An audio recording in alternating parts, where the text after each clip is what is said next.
धाराशिव जिल्ह्यात रब्बीच्या पिकासाठी आवश्यक असलेला युरिया खत तो मिळत नसल्याची काही शेतकऱ्यांनी माझ्याकडे लेखी तक्रार केली होती। त्याच्यानुसार मी कृषी दुकानदारांना भेटी दिल्या, त्यांच्याकडे खत नव्हता। त्यानंतर मी निवासी जिल्हाधिकारी यांना निवेदन द्यायला गेलो, त्यावेळेस त्या ठिकाणी कृषी विभागाचेच अधिकारी हजर होते। त्यांनी सांगितलं खत आहे म्हणून। खत आहे म्हणून सांगितल्यानंतर त्यांनी एक रीतसर प्रेस नोट पण काढली।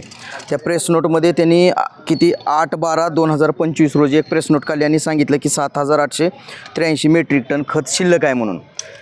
परंतु आज वस्तुस्थिती अशी आहे की धाराशिवतल्या जिल्ह्यातल्या एकाही खत विक्री करणाऱ्या दुकानात एकही पोतं शिल्लक नाही।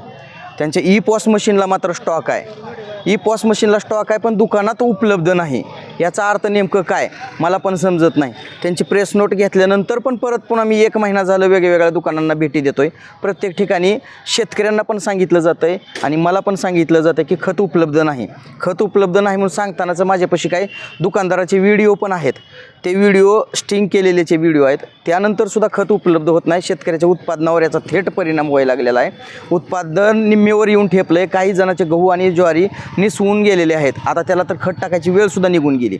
मी वेळोवेळी त्यांना भेटून पण या ठिकाणी विनंती केली, बाबा तात्काळ खत उपलब्ध करून द्या। ते आहेच म्हणतात खत, पण खत काय नाही।